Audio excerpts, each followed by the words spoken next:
Pemirsa, pemungutan suara pemilu presiden di Hong Kong diwarnai kericuhan akibat sejumlah warga negara Indonesia yang tak bisa menggunakan hak pilih mereka.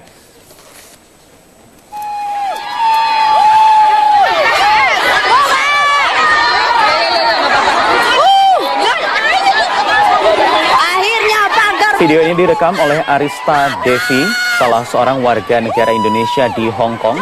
Kericuhan terjadi saat para WNI yang telah menunggu atau mengantri sejak pagi ditolak oleh panitia pemungutan suara untuk masuk ke area TPS. Salah seorang warga negara Indonesia mengatakan panitia menolak karena izin penggunaan lokasi TPS di Victoria Park ini hanya hingga pukul 5 sore.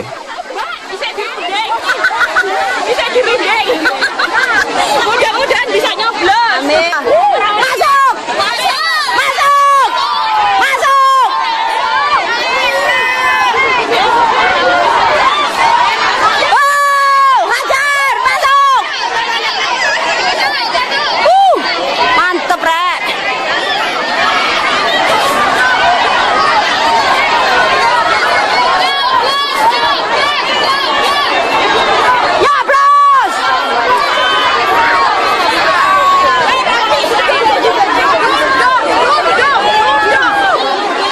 Pengamat politik Ray Rangkuti menilai kericuhan pelaksanaan pemungutan suara di Hong Kong sebagai suatu hal yang tidak diperkirakan sebelumnya oleh KPU yang seharusnya bisa mengantisipasi besarnya animo warga negara Indonesia untuk datang ke tempat pemungutan suara. Menurut saya sesuatu yang tak terpikirkan oleh KPU ya, dengan asumsi hanya kedatangan orang sekitar 60%. Gitu. Menurut saya sesuatu yang tak terpikirkan oleh KPU ya, jadi mereka mau buat satu sistem yang sama rata semua sesuai dengan di Indonesia. Misalnya kalau TPS dibuka jam 7 berhenti jam jam 1 siang, itu kan kebiasaan di Indonesia gitu.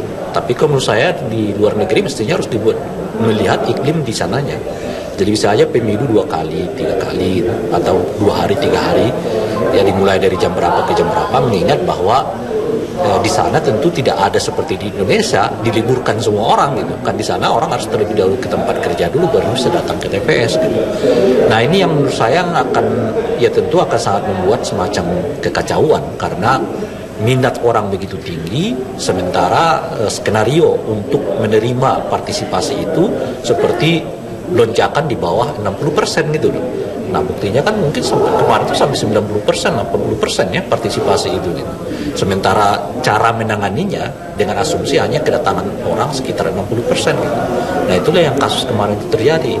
Nah kalau sudah seperti itu ya mestinya petugas di sana kalau bisa itu langsung berkoordinasi dengan pihak KPU. Dalam hal ini setahu saya KPU Provinsi DKI Jakarta karena yang membawahi luar negeri ya, untuk memberi semacam pengecualian. Bisa nggak kalau misalnya dilanjutkan lagi besok gitu ya dan sebagainya gitu. Nah sayangnya kan mekanisme itu sepertinya tidak ditempuh. Jadi mereka hanya mempergunakan semacam juklak yang dibawa oleh KPU ya, sementara begitu masih banyak orang ya, katanya sampai ribuan yang belum mempergunakan hak pilih, ya terjadilah apa yang kita lihat sekarang beredar di mana videonya itu gitu. Ya, pemirsa, untuk mengetahui apa yang sebenarnya terjadi di Hong Kong saat pemungutan suara hari Minggu kemarin, kami telah tersambung dengan Arista Devi, warga negara Indonesia yang ada di lokasi saat kejadian berlangsung. Selamat siang, Mbak Arista. Halo. Ya, kami masih belum bisa tersambung, kami mohon maaf. Kita ke informasi berikutnya terlebih dahulu. Pasca kisruh pemilu presiden yang berlangsung di Hong Kong, Migrant Care akan mengadukan permasalahan tersebut ke pihak Bawaslu dan KPU. Hal ini dilakukan untuk memperjuangkan sekitar 500 suara pemilih yang belum menggunakan hak konstitusinya.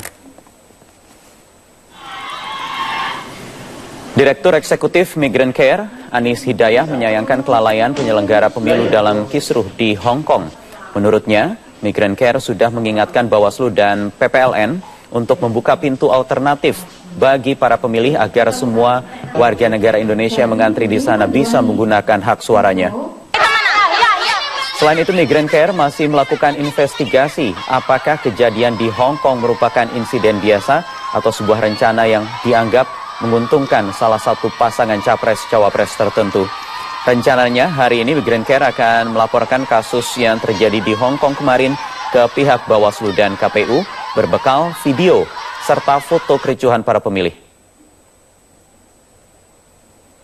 Dibanding pemilu legislatif kemarin yang juga kita pantau gitu. Nah, sementara TPS harus tutup jam 5 dan posisi antrian masih panjang gitu ya. Bagi kami soal harus tutup jam berapa itu kan soal teknis, tetapi penyelenggara pemilu itu harus pasang badan menjamin hak konstitusional warga negara Indonesia untuk memilih gitu. Sementara itu animo warga negara Indonesia di Australia dalam mengikuti pemungutan suara pemilu presiden meningkat dibandingkan saat pemilu legislatif lalu. Antusiasme warga ini terlihat saat pemungutan suara di KJRI di Community Center di Perth dan juga di Canberra.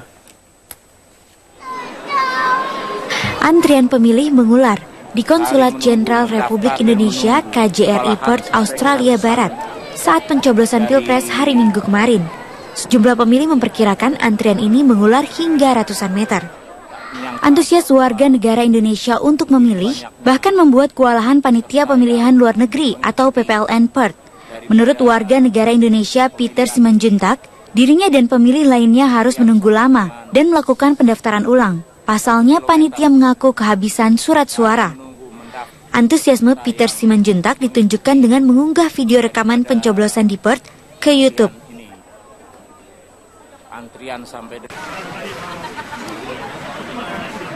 Aksi unggah gambar ke YouTube juga dilakukan oleh seorang warga Indonesia bernama Sudodik. Sudodik mengunggah video pencoblosan di Community Center Perth.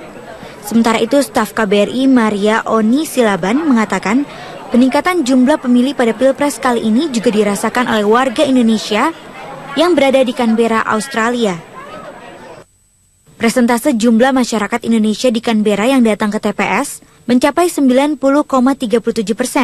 lebih tinggi dibandingkan pemilu legislatif April 2014 yang hanya 77,87%. Tim Liputan Metro TV.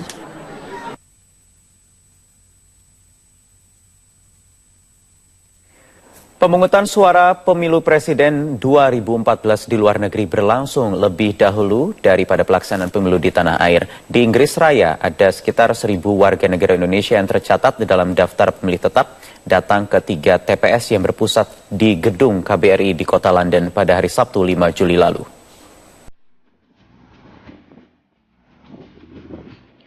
Pelaksanaan pemilu presiden di London, Inggris berjalan dengan tertib dan lancar. Antusiasme warga Indonesia cukup besar dalam hari pencoblosan.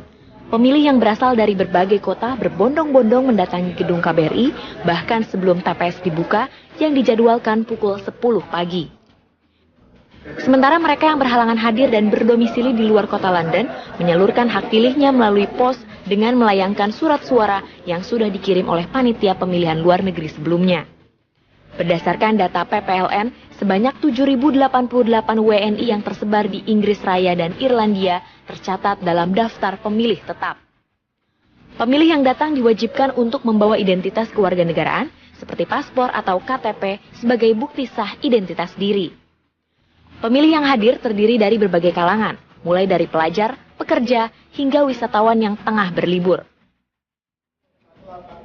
Bahkan Putri Presiden RI pertama Soekarno, Kartika Soekarno Putri, juga ikut menggunakan hak pilihnya untuk menentukan presiden dan wakil presiden periode mendatang. This election is very important because it is an election with a new politician and then for new voters. So it is a transition from the old politics to new generation of politics. And I really hope that the country will not go 20 years backwards, but 20 years forward. Perhitungan suara akan dilaksanakan tanggal 9 Juli untuk surat suara pemilih yang mencoblos langsung di TPS. Dan 14 Juli untuk rekapitulasi surat suara yang melalui pos. Dari London, Inggris, Amanda Falani, Metro TV.